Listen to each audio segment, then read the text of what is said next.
Si vous n'avez jamais vu de zélote dans l'évangile, parce que le véritable zélote, ce n'est pas notre frère Serge. Moi, je suis un premier zélote. Parce que j'ai donné la définition de ces zélotes-là. Nous sommes des hommes qu'on a déjà tués depuis longtemps. Un cadavre qui marche. Amen. C'est que Dieu soit loué. C'est bien de prendre toujours les nouvelles du frère qui est à côté de toi. Comment s'est passée sa semaine. Parce que les temps sont tellement difficiles. Et ayez aussi cette habitude que quand tu ne vois pas un frère ou une sœur, d'appeler. C'est toujours bien. Parce que moi, ça fait longtemps que le frère Patou ne m'a pas appelé. Même quand je ne suis pas là, le frère ne m'appelle pas. Ça, ce n'est pas bon, ça. Il m'a appelé aujourd'hui. Vous vous rendez compte? Ça fait 2 ans qu'on prie dans la... 4, 5 ans, 5 ans, même 10 ans. Qu'on prie dans la même église, qu'on se connaît depuis plus de 20 ans. C'est aujourd'hui qu'il m'appelle. Frère, réponds-toi. On s'est repenti, réponds-toi. Que Dieu soit loué. Ayons cette habitude de prendre aussi des nouvelles des personnes, des frères et sœurs. C'est ça la communion en fait, c'est l'amour. Amen. Amen. Voilà, donc c'est la 3e semaine dans laquelle j'ai le privilège de partager la parole avec vous. Je bénis les hommes de Dieu qui m'ont vraiment fait cette confiance-là. Il faut être reconnaissant lorsque le serviteur de Dieu et l'équipe avec qui il travaille te font la confiance. Il faut être reconnaissant et rendre grâce à Dieu de toutes ces choses. Pourquoi? Parce que vous savez que dans le siècle dans lequel nous sommes, il y a tellement d'assemblées. Parce que chacun a fait une assemblée, une église, selon sa conception à lui. Et lui, dans cette église-là, il est chef. Et il ne veut pas que quelqu'un d'autre monte ici. Parce que lui, il s'est dit que non, s'il monte ici, les gens vont aller vers le frère, les gens vont aller vers l'autre frère. Mais non, nous, on n'a pas peur de ça. Si tu as la chose de Dieu, si tu sens que tu as la capacité de prêcher, en tout cas, va chez les hommes de Dieu, dis, homme de Dieu, je veux prêcher. Et nous allons te laisser la place ici, tu vas nous prêcher. Ça va? Donc n'ayez pas peur. Si tu sens que ça bouillonne dans ton cœur et que tu as vraiment envie de prêcher, viens. Parce qu'il y a des dons diverses. Il y a des dons diverses. Donc, tu as peut-être un don que moi j'ai besoin, mais si tu restes là, peut-être que ce don s'exprime que par la parole. Comment je vais pouvoir bénéficier de ce don? Amen. Amen. Donc voilà.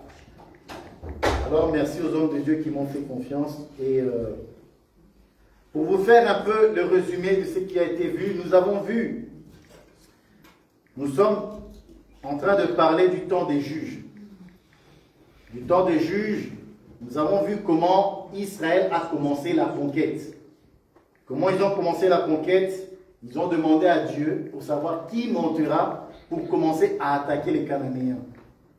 Nous avons vu que c'était Judas qui était choisi.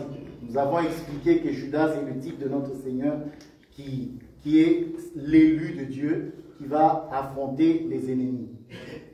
Mais le Seigneur ne va pas le faire seulement lui seul, non. Le Seigneur va le faire avec sa femme. Lui, en tant qu'homme, va d'abord nous donner la victoire à sa femme, et sa femme va venir récolter le butin. Parce que nous sommes l'église de Dieu. Nous récoltons le butin. Parce que l'homme, c'est celui qui combat. C'est celui qui nous a donné la victoire et qui combat pour nous.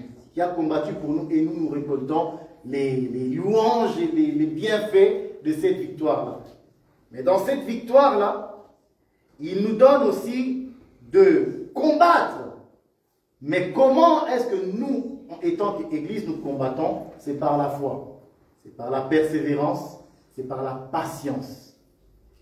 Et nous avons démontré que Judas qui est allé vers Siméon qui est le type de l'Église, Siméon doit aller aussi au combat. Et c'est quoi notre combat à nous? C'est l'assujettissement de la chair. C'est ça que nous avons. C'est ça le bon combat de la foi. Le bon combat de la foi, ce n'est pas jeter le feu aux sorciers. ou à ta tante. Non, ce n'est pas ça le bon combat de la foi. Selon que Paul va donner le conseil à Timothée de combattre le bon combat de la foi. C'est-à-dire persévérer dans la foi. Parce que plusieurs ont fait naufrage par rapport à cette foi. Ils ont commencé, mais ils ne sont plus aujourd'hui. Alors Paul va nous donner ce conseil et donc de plusieurs manières, il va nous demander de persévérer. Amen. Amen. Nous avons aussi déclaré, oui, voilà, que Judas qui a tendu la main à Siméon, nous avons vu que Siméon a son héritage en Judas. Et nous avons démontré cela par ce verset qui est clair, que nos vies sont cachées en Christ. Voilà, l'héritage de l'Église est en Christ. Et en combattant, en acceptant de combattre avec lui, nous serons rémunérés avec lui. Parce que la Bible dit, si vous souffrez avec lui, vous serez aussi glorifiés avec lui. C'est ça la parole. Et c'est ça notre espérance que nous avons. Nous savons que nous souffrons aujourd'hui, mais que demain, nous hériterons aussi avec lui. Il a souffert, nous souffrons. Il hérite, nous héritons. C'est comme ça que Paul va dire, vous êtes héritiers de Dieu et co-héritiers de Christ. Tout ce que Christ a t'appartient, nous appartient. Amen. C'est ça notre foi. Amen. Alors dans la deuxième partie, nous avons vu comment est-ce que Judas a fait la conquête de plusieurs territoires et comment ces territoires-là ont été changés. Et nous avons expliqué que ces territoires qui étaient autrefois dans les pays des Cananéens, c'est l'image que nous avions autrefois dans le monde, dominée par le péché, par des démons, par des passions de la chair. Et nous avons dit que lorsque Judas, qui est comme le soleil, va éclairer cette terre-là, va conquérir cette terre, Judas va changer de nom ce territoire. C'est comme ça que nous avons vu le territoire de Kirjat Sefer changer en Débir et Kirjat Arba en Hébron. Et nous avons expliqué que cela c'était l'image de ce que nous étions autrefois dans le monde. On avait un autre nom. On avait des noms comme des criminels, masturbateurs. Tu étais prostitué. Voilà le nom que nous avions autrefois. Mais aujourd'hui que Judas est passé par là, Judas, la parole de Dieu nous a conquis, nous avons changé de nom. Nous ne sommes plus les pécheurs d'autrefois. Nous sommes aujourd'hui appelés d'un autre nom. Nous sommes appelés de son nom. Et nous avons dit que c'est comme ça que les disciples, autrefois disciples, on leur a changé de nom. Ils sont devenus chrétiens. Et la Bible dit, si tu souffres comme étant chrétien, n'en aie point honte. Voilà, parce que tu as l'identité de Christ. C'est normal aussi que les souffrances de Christ, le rejet que Christ a subi, que tu le subisses aussi. Amen. Amen. Et nous avons aussi parlé de la promesse que Caleb a fait. Caleb qui est Judas, qui est l'image toujours de notre Seigneur Jésus, de notre Père, qui promit sa fille pour femme à celui qui montera pour faire la guerre et arracher des mains des Philistins, des Cananéens, le territoire. Donc, nous avons expliqué que Aska, qui est la fille de Caleb, était l'image du royaume. Et que pour le royaume, il faut se battre. Parce que quiconque ne combat pas pour hériter le royaume, n'héritera pas. C'est ça la parole de Dieu. Parce que la Bible dit, à celui qui vaincra, je donnerai. Donc, si tu ne montes pas la promesse d'épouser Aska, tu ne vas pas le faire, tu ne vas pas l'avoir. Et nous avons aussi expliqué que personne d'autre ne pouvait se lever si ce n'est Othniel, le frère cadet. Parce que Othniel est le frère cadet de Caleb. Et nous avons expliqué que seuls les frères de Jésus peuvent se lever pour se battre et hériter le royaume. Amen. C'est ce que nous avons dit la fois dernière. Pourquoi? Parce que le Seigneur, lui-même étant dans la chair, un jour il a dit, le royaume des cieux est forcé. Seuls les violents s'en emparent. Si tu n'as pas cette force-là de combattre, c'est-à-dire d'assujettir la chair pour obéir à la parole de Dieu, tu ne mériteras pas le royaume de Dieu. C'est ça que nous avons dit autrefois. Amen. Amen. Alors sans plus tarder, nous allons continuer notre prédication sur toujours le temps des juges. Le même chapitre, le chapitre 1, à partir du verset 17. Voilà. Père béni si tu sais m'aider.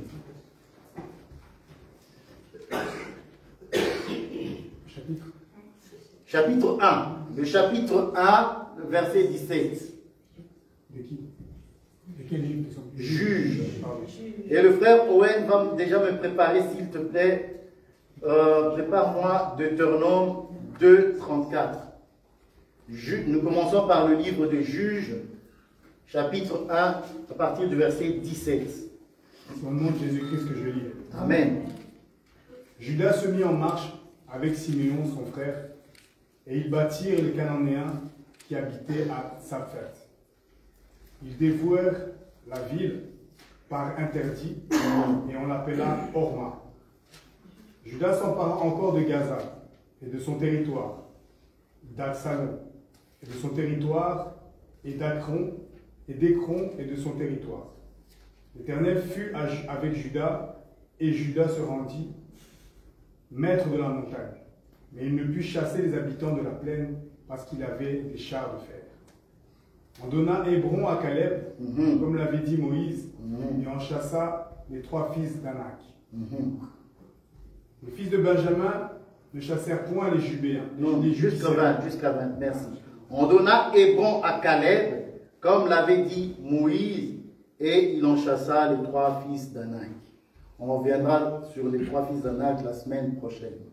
Aujourd'hui, on va parler de ce qui a été dévoué par interdit. Frère Owen, tu vas nous lire le Deutéronome, s'il te plaît, au chapitre 2, juste le verset 34. Nous prîmes alors toutes ces villes et nous dévouâmes par interdit hommes, femmes et petits-enfants, sans en laisser échapper un seul. Amen. Amen. Voilà. Donc aujourd'hui, nous parlons bien sûr du temps des juges et comment Israël, en ce temps-là, a conquis les territoires et comment ils l'ont fait. Et nous en tirons en fait des enseignements. Parce que toutes ces choses ont été écrites pour nous servir d'exemple, afin que nous sachions comment marcher dans la foi. Amen. Alors la Bible me dit ici que Judas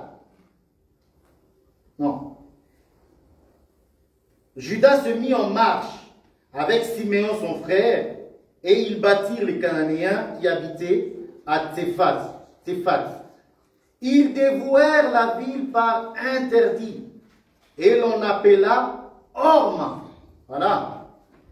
C'est-à-dire lorsque Judas va conquérir ce territoire-là, la ville va changer de nom. On a déjà expliqué cela. Lorsque vous verrez qu'un homme de Dieu est passé dans un territoire et que la ville Bethel par exemple, il s'appelait autrefois Luz.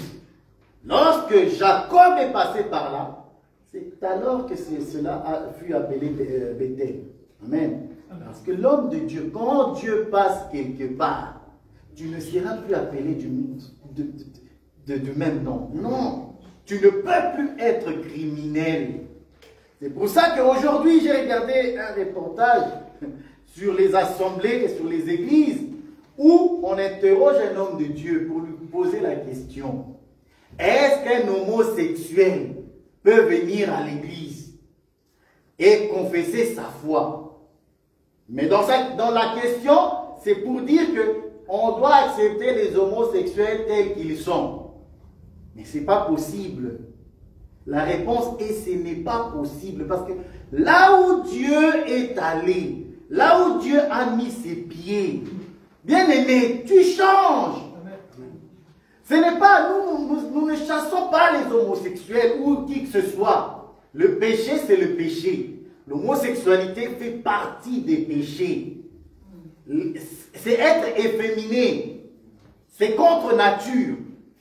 Donc, si Dieu te touche, parce que c'est Dieu qui te touche et te ramène à l'église dans la foi, afin que tu sois sauvé, tu ne peux plus être le même. Ce n'est pas possible en fait. Lorsque la parole de Dieu a touché ton cœur, c'est cette parole-là qui va te convaincre du péché. Et c'est comme ça que tu vas abandonner cette nature, ces choses-là. Et tu vas quitter le péché pour te conformer à la parole. Nous prêchons que nous devons nous conformer à la parole. Si j'étais menteur, je dois arrêter de mentir. Si j'étais voleur, je dois arrêter de voler. Et si tu étais homosexuel, tu changes. Tu ne peux pas rester le même. C'est pour ça que nous ne sommes pas là pour te dire change, change. Ce n'est pas notre façon de faire. Non, nous prêchons contre ces choses-là. C'est toi, si tu es enfant de Dieu, tu changeras. Si tu es un enfant, il n'y a pas de chrétien homosexuel. Ça n'existe pas. Ça n'existe pas. C'est à cause de ces choses. Ça n'a rien à voir avec mon message, mais je sens que je dois dire ça. C'est à cause de ces choses, la Bible dit que la colère de Dieu s'abat sur les fils de la rébellion. Allons-y un peu, faisons un petit voyage chez Romain. Nous ne sommes pas homophobes, parce que le monde aujourd'hui, ils veulent nous imposer leur façon de voir les choses pour que nous prêchons autre chose que ce que Dieu dit. Ça, c'est pas possible. Nous ne pouvons pas faire ça. Si tu veux être homosexuel, ou je ne sais pas, voleur, criminel et toutes ces choses semblables, va dans le monde. Ne viens pas à l'église. Ne viens pas chez nous. Nous ne t'avons pas appelé que tu sois là, que tu ne sois pas là. Nous, on restera les mêmes. Parce que le Seigneur nous conduit vers la perfection. Oh, si tu ne veux pas, mais rentre chez toi. Ne viens pas vouloir nous imposer ce que nous devons croire et ce que nous devons dire ou ce que nous devons accepter, ne pas accepter. Nous croyons à la Bible, c'est la Bible et un point barre. Romains 2. Vous savez, le monde va, c'est à cause de ça, je vais le dire. Les églises qui font des alliances avec les païens qui les subventionnent, mais vous allez devenir esclaves de ces gens. Parce qu'ils mettent tellement de millions chez vous, qu'après, ils s'assoient, ils disent, change de message. Vous voyez? Ils vont demander à ces gens-là, à ces pasteurs, de changer de message. Après, vous allez accepter les politiciens, des méchants, des gens méchants, vous allez les accepter à l'estrade pour qu'ils fassent leur campagne à l'église. Mais vous êtes abominable. C'est abominable, c'est l'abomination. Vous êtes corrompus. Vous mangez à la table de Jézabel, je le dis. Tu n'es pas content, c'est ton problème. Un pasteur qui mange l'argent des millions, parce que vous êtes des églises, on vous voit, hein? Vos églises sont magnifiques, mais qui sont ceux qui vous subventionnent? Vous allez changer de message. C'est ça le problème. Vous n'arrivez plus à dire la vérité, parce que vous mangez à la table de Jézabel. C'est normal, à un moment donné, qu'elle vous dise, change de message. Ah, les chrétiens. Vous ne voulez pas souffrir pour Christ. Vous voulez... Parce que ces gens-là n'arrivent pas. Ils n'arrivent pas à vivre de l'évangile. C'est dur. C'est pour ça, si tu n'es pas appelé de Dieu, laisse. Tu n'as pas péché. Tu n'as pas péché. Laisse. Dieu va lui-même élever ses serviteurs qui peuvent vivre de l'évangile. qui prêcheront la vérité et rien que la vérité. Si tu n'es pas capable de persévérer dans ces choses, laisse. Amen. Amen. Lisons un peu le Romains 2. C'est pas, ou Romains 1. C'est le 1. Romains chapitre 1. C'est là où il parle de ces choses. On va lire ces choses. Attends. Ok. À partir du verset... Ah, voilà. À partir du verset 24. C'est pourquoi Dieu... Frère, lis ça avec force. C'est pourquoi Dieu les a livrés à l'impureté, selon les convoitises de leur cœur, en sorte qu'ils déshonorent eux-mêmes leur propre corps. Eux qui ont changé la vérité de Dieu en mensonge, et qui ont adoré et servi la créature au lieu du Créateur, qui est béni éternellement. Amen. Continue. C'est pourquoi Dieu les a livrés à des passions infâmes, car leurs femmes ont changé l'usage naturel en celui qui est contre nature. Et de même les hommes, abandonnant l'usage naturel de la femme, se sont enflammés dans leurs désirs les uns pour les autres, commettant homme avec homme des choses infâmes et recevant en eux-mêmes le salaire qui méritait leur égarement. Car ils ne se sont pas souciés de connaître Dieu, Dieu les a livrés à leur sens réprouvé pour commettre des choses indignes, étant remplis de toute espèce d'injustice, de méchanceté, de cupidité, de malice, plein d'envie, de meurtre, de querelle, de ruse, de malignité, rapporteurs, médisants, impies, arrogants, hautains, fanfarons, ingénieurs au mal, rebelles à leurs parents, dépourvus d'intelligence, de loyauté, d'affection naturelle, de miséricorde, et bien qu'ils connaissent le jugement de Dieu, déclarant dignes de mort ceux qui commettront de telles choses. Non seulement les font, mais les éprouvent ceux qui les font. Amen. Amen. Mais ils approuvent ceux qui le font. Ça, c'est la parole de Dieu par la bouche de son serviteur, Paul. C'est lui qui a enseigné la doctrine à l'Église. Nous devons respecter cette doctrine-là. Donc, ils ont abandonné l'usage naturel de la femme, commettant des choses abominables. Homme avec homme, femme avec femme. Ce n'est pas moi. C'est la parole qui le dit. Amen. Donc, si quelqu'un se trouve dans ces choses, si tu viens à l'église, tu viens pour être sauvé. Tu viens parce que Dieu t'a touché et tu viens ici pour recevoir l'enseignement. Tu ne viens pas ici pour rester le même. Non, ce n'est pas possible. Lorsque les pharisiens sont venus dans le baptême de Jean, la Bible dit, voyant qu'il y avait plusieurs pharisiens qui se faisaient baptiser à son baptême, il leur dit, race de vipères, qui vous a enseigné de fuir la colère à venir? Produisez donc des fruits dignes de la repentance. Amen. Mais bien aimé, mais il faut arrêter. Tu ne peux pas venir à l'église et rester le même. Ce n'est pas possible. Ce n'est pas possible. Voilà, on va continuer notre message. Ça prend du temps, parfois tu ne veux pas dire des choses, mais tu dois quand même le dire. Voilà, ça prend du temps. Je ne veux pas dire ça. Ce n'était pas dans mon message. Je vais rester dans mon message. Mais bon, soit. Amen. Donc voilà. Deutéronome, comme le livre de Juges, la Bible nous parle de dévouer les choses par interdit. On va aller doucement. Et je dois me calmer pour que, sinon je vais m'éparpiller. Amen. Alors lorsque Israël a conquis les villes, la Bible dit qu'ils ont dévoué ces villes-là par interdit. Ça veut dire quoi? Une ville qui a été conquise. Nous allons prendre l'image de la ville étant l'homme. Une ville, un homme qui a été gagné par Christ.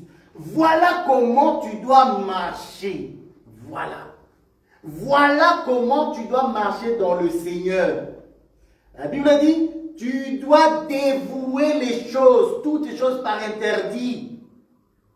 Ça veut dire quoi dévouer les choses par interdit? Du temps d'Israël, dévouer les choses par interdit, c'était tuer les hommes, les femmes, les enfants et les bêtes. C'est ça dévouer par interdit. Brûler les temples d'idoles. C'est ça dévoué par interdit. C'était physique. Donc les gens, Israël, entraient dans ces maisons-là et tuaient tout le monde. Ils tuaient les hommes comme les femmes, les enfants, les bébés. Si c'était dans notre siècle, on va dire génocide. C'est ça. C'est la Bible. La Bible n'est pas tendre, la Bible c'est violent. Pourquoi? Parce qu'il est question du royaume. Il est question du territoire que tu dois gagner. Il est question du royaume dans lequel toi-même tu es cette ville-là. Tu es la ville qui doit... Bien aimé, j'y arrive. Amen. Pourquoi? On va lire ce verset. Matthieu, chapitre 15. Prends-moi Matthieu, chapitre 15. L'homme que nous sommes la ville qui a été conquise. La ville qui a été conquise doit maintenant marcher en nouveauté de vie. Cette ville-là doit mettre tout ce qui n'est pas de Dieu dehors. C'est-à-dire l'éradication, l'extermination de tout ce qui n'est pas conforme à la parole de Dieu.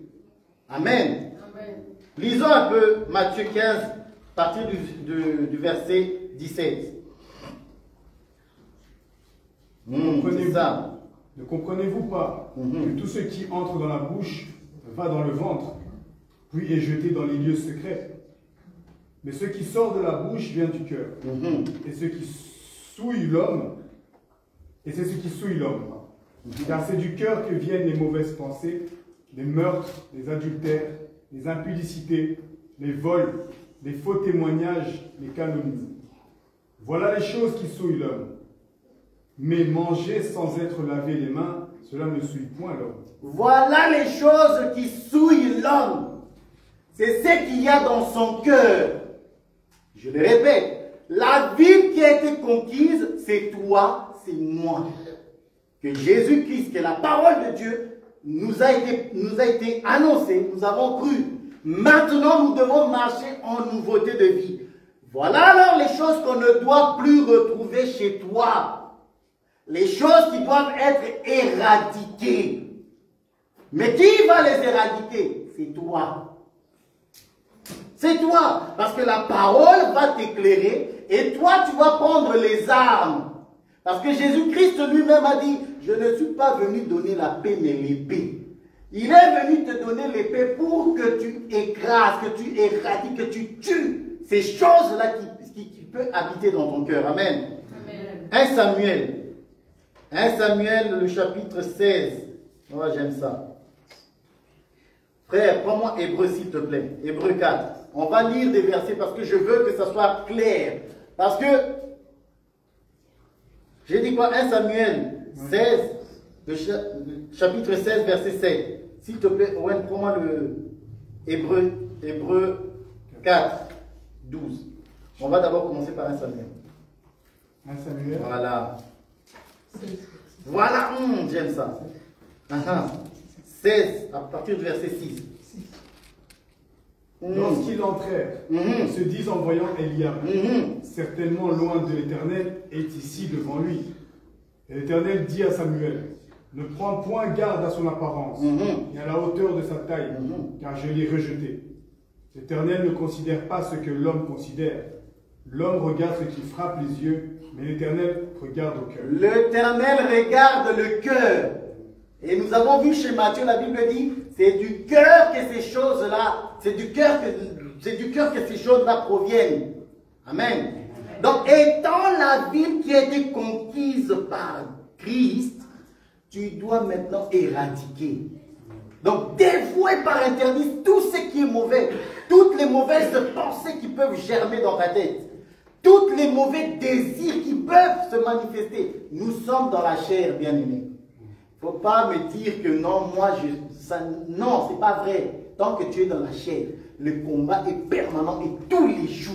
Amen. Et tous les jours, tu dois faire l'examen de conscience et combattre ces choses-là.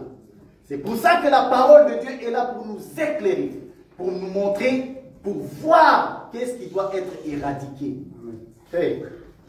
Hébreu 4:12. Il dit, attends, l'homme je ne considère, la Bible dit, Eliab avait l'apparence d'un héros. Mais la Bible dit, Dieu, moi je l'ai rejeté, parce que vous regardez à l'apparence, vous voyez, ça c'est l'homme. L'arbre était agréable à la vue. Ça c'est l'homme. Il avait l'intelligence d'ouvrir il avait la capacité d'ouvrir l'intelligence. Ça c'est l'homme. Tous les jours nous sommes séduits. Tous les jours nous sommes tentés. Cependant, la Bible dit je l'ai rejeté. On va voir ça. Quand on dit rejeter, ça veut dire non, pas lui. Si Dieu te dit pas ces choses-là, je ne veux pas le mensonge, tu dois enlever ça. Je ne veux pas l'homosexualité, mais tu dois enlever ça. Parce que tu es la ville conquise par Dieu. Tu es le temple de Dieu et ces choses-là ne peuvent pas habiter en toi. Qu'y a-t-il entre la lumière et les ténèbres? Paul nous l'enseigne. Qu'y a-t-il entre Bélial et Christ? Ce n'est pas la même chose. Ils ne peuvent pas cohabiter. Lorsque le soleil apparaît, il n'y a pas de ténèbres. Amen. Lorsque les ténèbres viennent, le soleil est parti. Oh. Il n'y a pas de coexistence entre les deux. Il n'y en a pas. Et si vous me parlez de l'éclipse, on peut toujours expliquer. Oui, on peut toujours expliquer l'éclipse. D'ailleurs, le docteur Roger vient de prêcher l'éclipse dernièrement. Suivez-le, c'est très important, c'est magnifique. Cependant, ici, nous parlons du chrétien, de la ville qui a été conquise. Il ne peut pas avoir ces choses-là. Tu ne peux pas être marié et désirer l'homme ou la femme d'autrui. C'est pas possible. C'est pas possible. Toi, donc, tu viens à l'église, tu convoites l'homme d'autrui. Tu convoites la femme d'autrui. Frère, tu as adultère. Tu as péché déjà dans ta tête. Tu as péché. Tu ne peux pas. Abandonne ces pensées-là. Amen. On va continuer. C'était Hébreu 4. Hébreu 4:12. Car la parole de Dieu est vivante et efficace, plus tranchante qu'une épée quelconque à deux tranchants, pénétrante jusqu'à partager âme et esprit, jointure et moelle, elle juge les sentiments et les pensées du cœur. Nul créateur n'est caché. 13 aussi. Oui, ça c'est plus important même. Nulle créature n'est cachée devant lui, mais tout est nu et découvert aux yeux de celui à qui nous devons rendre compte. Bien-aimé, je relis. Car la parole de Dieu est vivante et efficace, plus tranchante qu'une épée quelconque à deux tranchants, pénétrant jusqu'à partager âme et esprit, jointure et moelle. Elle juge. La parole va te juger. Oh, il juge les gens. Si tu ne veux pas être jugé, ne viens pas ici. Ici, la parole juge. Amen. Oh. Mais moi, je comprends pas. Une épée quelconque à deux tranchants pénétrant jusqu'à partager âme et esprit. Mais attendez. Est-ce que vous lisez comme moi?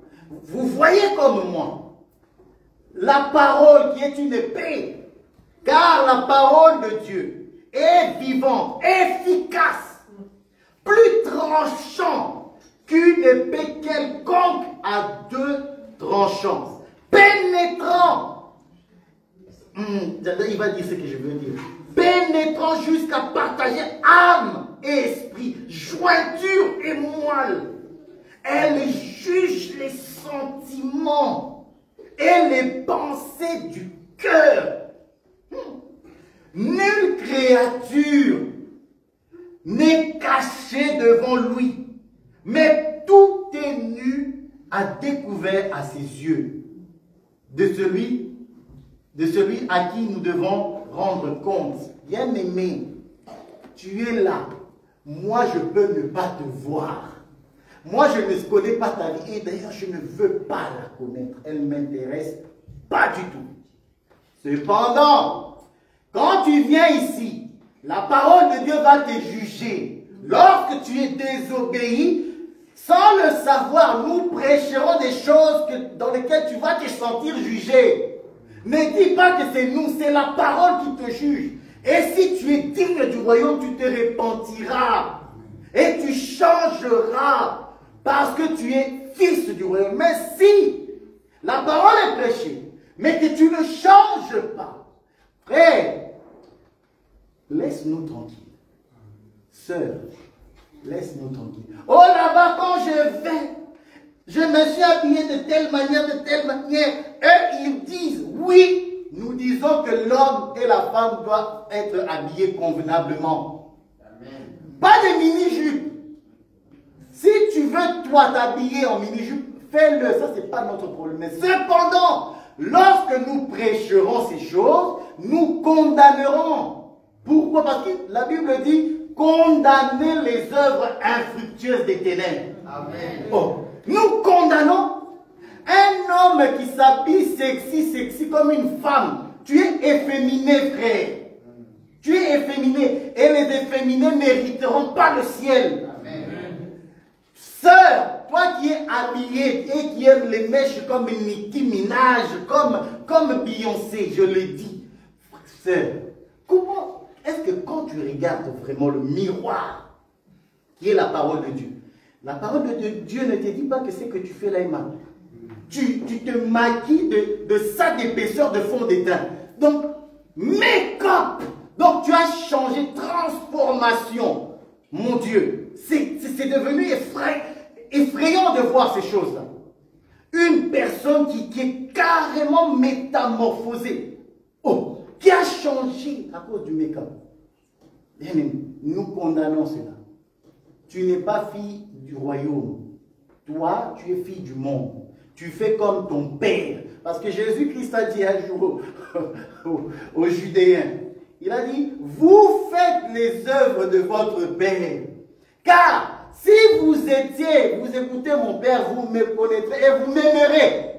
Donc vous aimerez qu'on vous dise que lorsque tu étais caché sous les arbres, le Seigneur est allé te chercher. Tu avais des faux vêtements. Et le Seigneur lui-même t'a confectionné des vêtements. Et il t'a donné de nouveaux vêtements.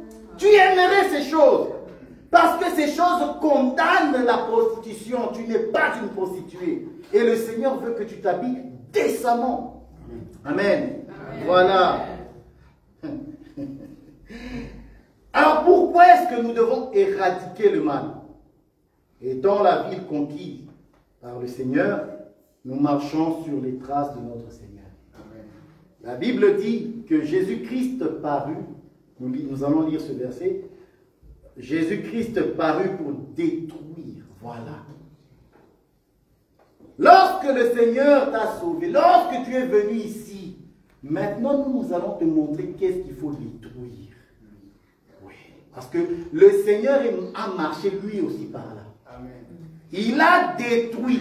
Alors il va dire, si quelqu'un veut me suivre, si tu veux suivre le Seigneur, tu dois te conformer à lui. Amen. Lui, il est allé à la croix, tu dois accepter la croix. Amen. Il a détruit les œuvres des ténèbres, tu dois aussi détruire. Amen. Parce que la femme a été tirée de l'homme. Donc si tu as été tiré de Christ, en tout cas tu dois le ressembler. Amen. Tu ne peux pas ressembler à quelqu'un d'autre parce que toi, tu es la gloire de cet homme-là. Amen. Amen. Lisons 1 Jean 3. 1 Jean 3 à partir du verset 3. Je suis chrétien, mais je suis aussi voleur criminel. Tu viens dans l'assemblée, tu ne veux pas qu'on dise que ces choses-là, à cause de ces choses-là, tu vas aller en enfer. Frère, ne viens pas. Ne viens pas chez nous. Comme certains hommes, certains prédicateurs, On leur dit que la femme ne peut pas prêcher. Et ils disent non, la femme peut. Ces gens, si toi tu veux la conformité des assemblées qui permettent à la femme de prêcher, va chez eux. Laisse-nous avec l'enseignement de Paul. Nous, on aime l'enseignement de Paul. Nous, on aime ce que les apôtres ont prêché parce qu'ils ont prêché sous l'inspiration de la grâce. Jésus-Christ lui-même étant la pierre angulaire. Donc toi, si tu n'aimes pas l'enseignement de Paul, la doctrine de Paul, parce que Paul est un homme inspiré, apôtre selon Jésus, lui-même le dit à plusieurs reprises, je suis apôtre, je ne suis pas moindre que vos super apôtres, j'ai reçu la révélation, je suis monté au troisième, j'ai reçu la révélation. Et cet homme-là, vous allez nous dire qu'il s'est trompé, mais quand même, quand vous dites, pourquoi ne dites-vous pas que Moïse aussi s'est trompé? Mais Moïse, vous l'acclamez. Pourtant, Moïse n'a accepté aucune femme dans le sacerdoce. Vous l'acceptez, non? Vous aimez Moïse. Homme de miracle. Lui, vous l'aimez. Mais quelle est la femme qui a servi dans le sacerdoce? Il n'y en a pas. Quelle est la femme qui a pris un animal, venir le poser sur l'autel et offrir offrande pour que Israël soit parmi? Mais Moïse, vous l'acceptez, mais vous ne voulez pas accepter Paul. Vous êtes abominables. Vous tous qui acceptez que la femme prêche, vous êtes abominables. Amen. Amen.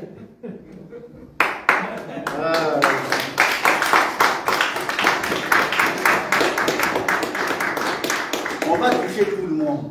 Amen. Mais Dieu, ce n'est pas dans mon message. Tout ce que je sais, voilà. On va toucher tout le monde parce qu'il est temps. Il est temps que le chrétien soit parfait. Parce que si tu n'es pas parfait, d'abord je vais sauter mon message. Si tu n'es pas parfait, tu ne vas pas hériter le royaume. Mon frère, on saute. Chante, on va chez Josué. Ah, on va chez Josué. Ah, on va chez Josué. Si tu n'es... Josué 6, attends-moi. Josué 6 à partir du verset 16. Attends-moi. Si tu n'es pas parfait, tu ne vas pas hériter le royaume. Sache-le.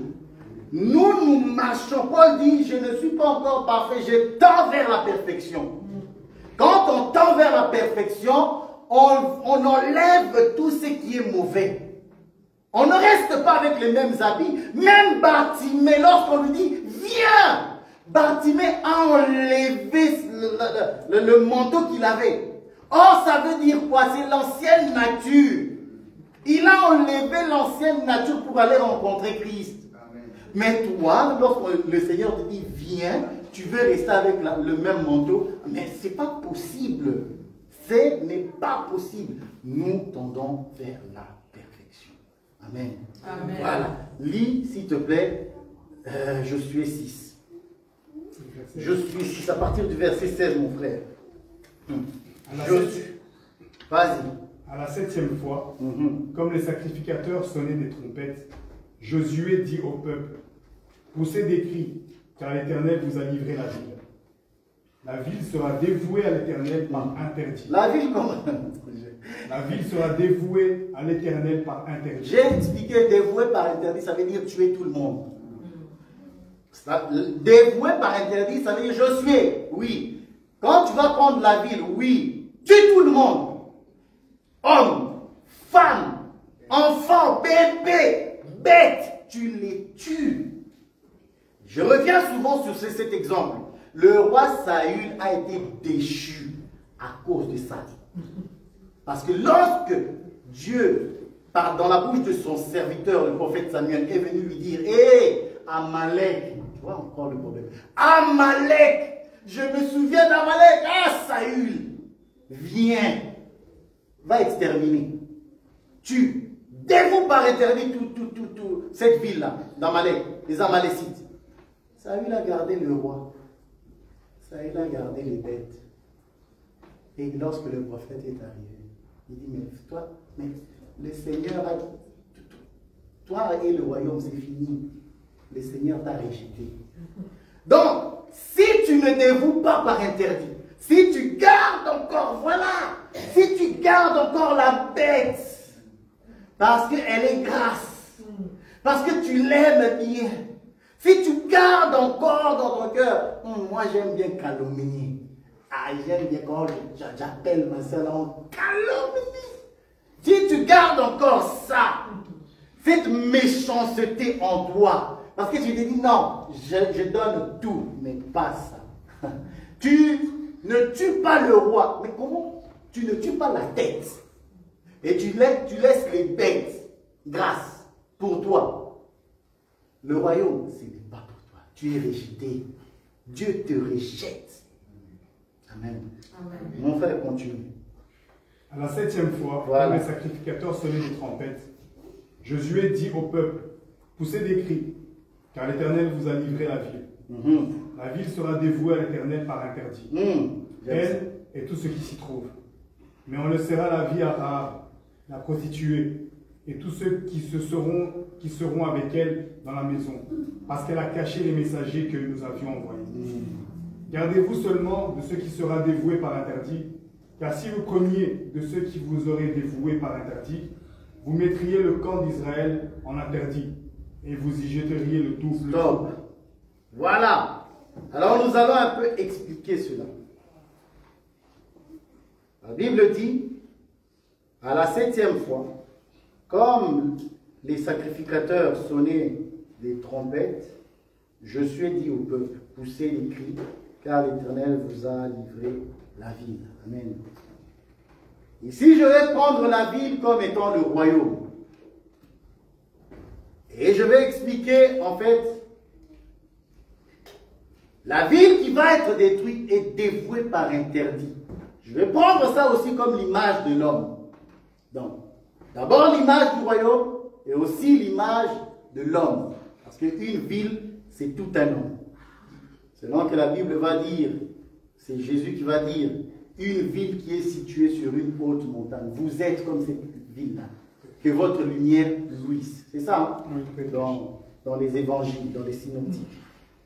Donc, ici la Bible dit, les sacrificateurs, à la 7e fois, voilà, d'abord on va commencer par la 7e fois.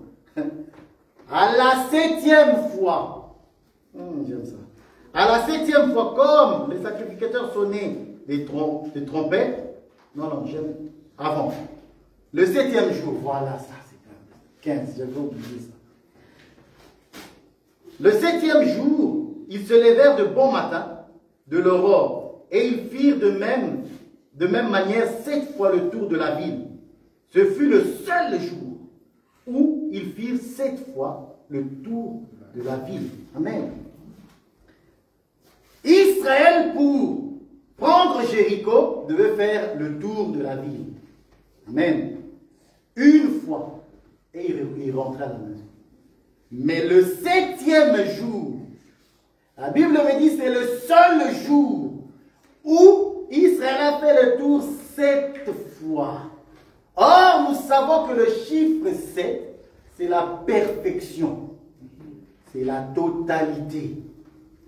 Israël qui va marcher pendant 7 jours, ce seul jour-là. Or, ce seul jour-là, c'est le temps de la grâce. Parce que ce n'est qu'un jour. C'est le seul jour. Les 6 jours, les 6 jours d'avant, ça c'était pour Israël. C'est une image. Le 7e jour, c'est un temps. C'est le temps des élus. Parce que nous savons qu'en réalité, Israël ne va pas hériter du royaume, c'est-à-dire de l'enlèvement. Je parle ici de l'enlèvement. Israël ne va pas hériter de l'enlèvement. Quand je dis Israël, vous comprenez que je parle d'Israël dans la chair. Parce que nous savons que Paul est un Israélite, les apôtres sont des Israélites, ils hériteront le ciel. C'est des morts en Christ. Que ce soit David, Moïse et les autres, c'est des morts en Christ qui vont hériter le ciel avec nous. Amen. Mais ici, je parle du 6e jour. De 6 jours, ça c'était pour Israël. Et le Seigneur fait différemment le 7e jour. Parce que c'est le seul jour où Israël doit tourner 7 fois. Or, nous savons que 7 fois, c'est la perfection. C'est pour ceux qui marchent et qui tendent vers la perfection. Ça, c'est nous. Ça, c'est l'Église. Parce qu'il nous a été donné un jour de grâce où nous devons marcher 7 fois le tour. Alors, qu'est-ce que je veux dire pour expliquer cela? Si tu ne fais pas tu ne marches pas pendant 7 jours, bien aimé, tu ne vas pas hériter le royaume. Parce que nous tendons à la perfection. Parce que le chiffre 7 est la perfection. Donc, marcher dans l'obéissance à la parole, c'est ça, marcher 7 fois. Marcher, ça veut dire, si tu es tombé, tu te relèves, tu continues.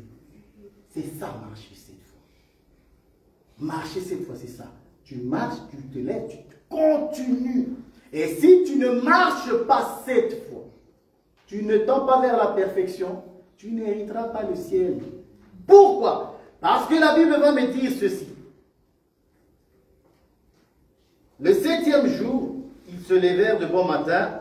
Dès l'aurore, ils firent de la même manière 7 fois le tour de la ville. Ce fut le seul jour où ils firent 7 fois le tour de la ville.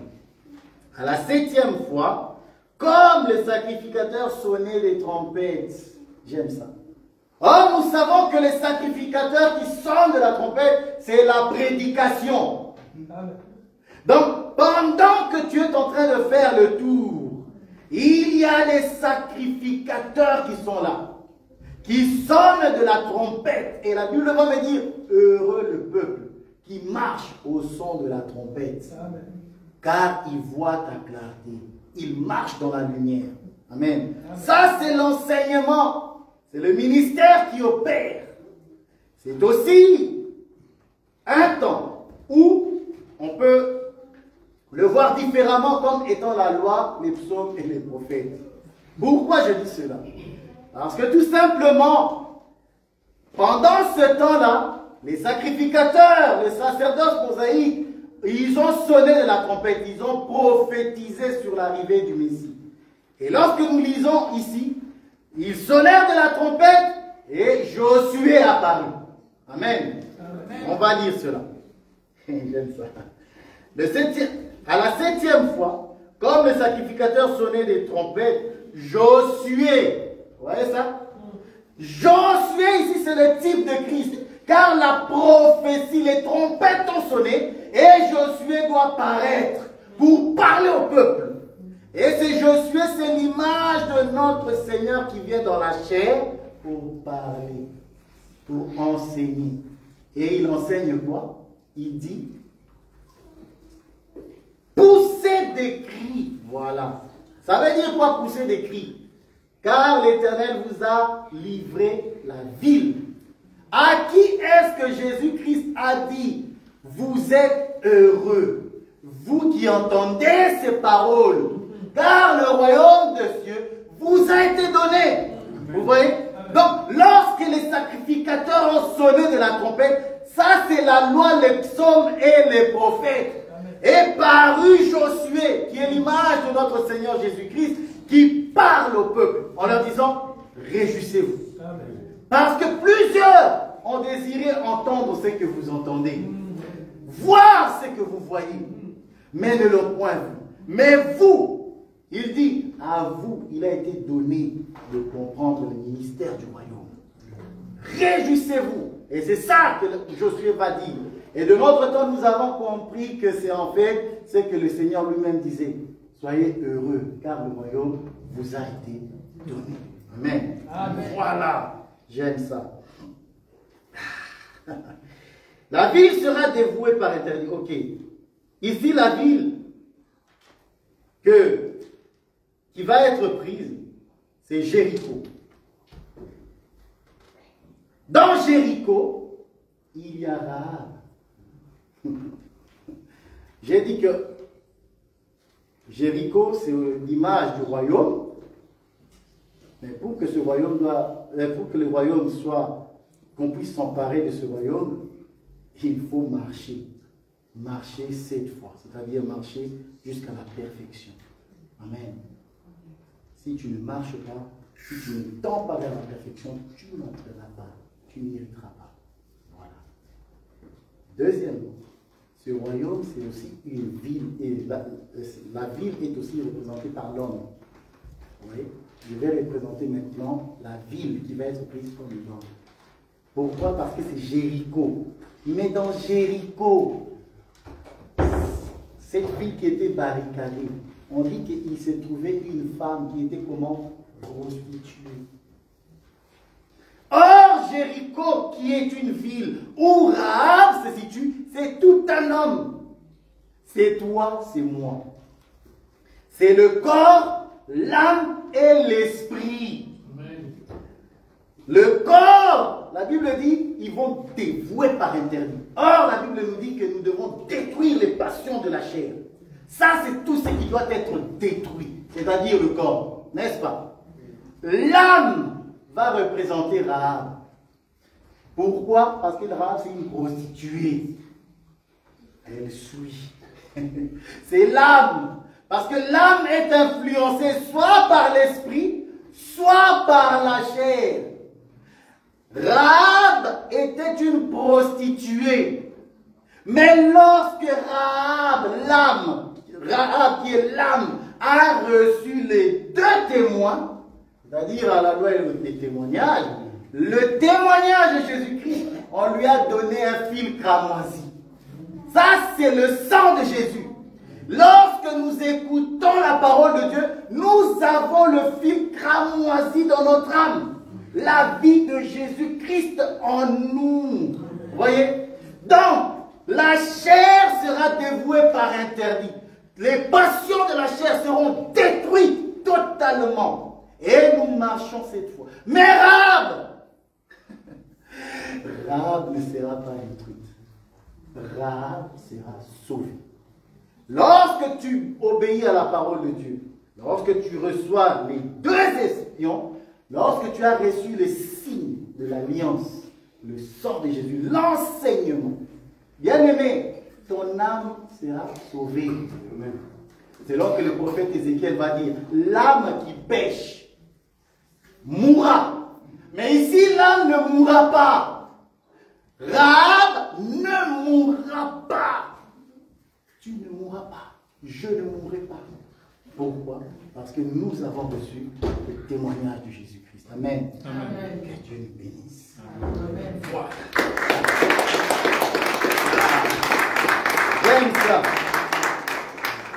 Alors nous allons lire le verset qui va clarifier ce que je viens de dire en deux mots.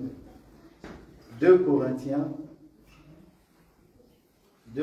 chapitre 4, le verset 16 à 17. Cela va nous montrer que Rahab, comme je l'ai expliqué, Rahab est dans la ville qui va être détruite. Mais Rahab ne mourra pas. Et j'ai expliqué que Rahab représente l'âme. Pourquoi l'âme? Parce que l'esprit qui représente les deux témoins ont influencé, ont témoigné et Rahab a reçu le témoignage. Elle ne mourra pas. 2 Corinthiens, le chapitre 4, versets 16 et 17. C'est pourquoi nous ne perdons pas courage. Et lors même que notre homme intérieur se détruit, notre homme intérieur se renouvelle de jour en jour. Car nos légères afflictions du moment présent produisent pour nous, au-delà de toute mesure, un poids éternel de gloire. Parce que nous regardons non point aux choses visibles, mais à celles qui sont invisibles. Car les choses visibles sont passagères, et les invisibles sont éternels. Amen. Voilà, je vais le relire. Car c'est pourquoi nous ne perdons pas courage. Et lors même que notre homme extérieur, voyez l'homme extérieur, voyez la ville qui va être détruite, l'homme extérieur va mourir. Je te l'annonce, que ton homme extérieur est destiné à mourir. L'homme extérieur, c'est la ville qui va être ravagée, je le répète, qui va être dévouée par interdit. Il dit, et lors même que notre homme extérieur se détruit, notre homme intérieur se renouvelle de jour en jour. Ah, ça c'est Rahab qui se renouvelle. L'homme intérieur qui se renouvelle. Pourquoi? Parce que l'homme intérieur, il a reçu le message. Il se renouvelle. Donc ça veut dire que Rahab a changé. Oh, vous ne voulez pas changer. Alors que la Bible dit que la prostituée Rahab a changé. Vous ne croyez pas qu'elle est restée prostituée. Dans la révélation, nous savons que Rahab a changé. Oh. Est-ce que... J'aime bien les hommes. Et lorsque même... Je suis où? Voilà. Lorsque même l'homme extérieur se détruit, notre homme intérieur se renouvelle de jour en jour. Car nos légères afflictions du moment présent produisent pour nous, au-delà de toute mesure, un poids éternel de gloire. Bien-aimé, c'est que tu endures ici. Les souffrances, l'abstinence, l'obéissance que tu fais ici, c'est une souffrance. L'homme extérieur souffre. Cependant, cette obéissance-là produit une gloire éternelle. Bien-aimé, je te mets au défi, tu n'as pas encore vu la gloire. Ni toi ni moi, nous ne connaissons pas la gloire de Dieu. Nous prêchons ces choses. Nous avons les prémices, les arts de l'esprit. Dieu nous a donné pour voir un peu, mais pas la totalité. Amen. Parce que nous, en réalité, nous aurons la totalité que lorsque les trompettes sonneront. Amen. Parce qu'il faut que les trompettes sonnent. C'est là qu'il est écrit dans Éphésiens. Au son de la trompette, à la voix d'un archange. C'est comme ça que nous pouvons aussi voir ces deux images. Comment Jéricho, les murs vont tomber. Bien aimé, aujourd'hui il y a encore un mur qui nous sépare du royaume. Mais ces murs-là vont tomber. Pourquoi? Parce que tu es en train de marcher. Tu es en train de faire le tour. Et je sais qu'au son de la trompette, il paraîtra lui-même. Il viendra chercher son église. Amen. Que Dieu bénisse sa parole. Amen. Et pour finir, je vais lire le verset que nous avons lu, juste le 2 versets.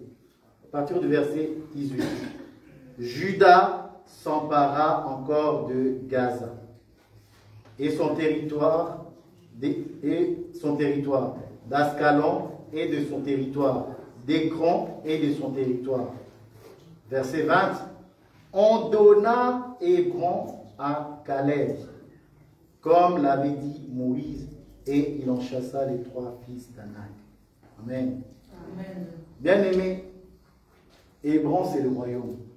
C'est le royaume qui va nous être donné. C'est le royaume qui va nous être donné comme héritage. Cependant, il faut faire une chose.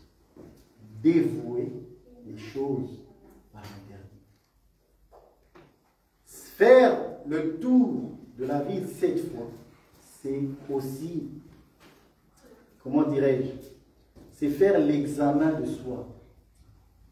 S'examiner soi-même 7 fois. Ça veut dire s'examiner soi-même jusqu'à enlever tout ce qui est mauvais. Amen. C'est ça faire le tour 7 fois. Parce que tu tends à la perfection.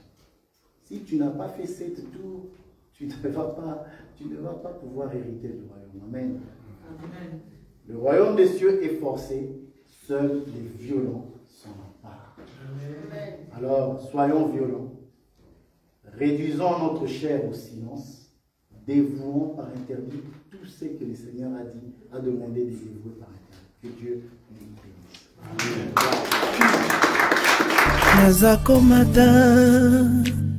Nazakomata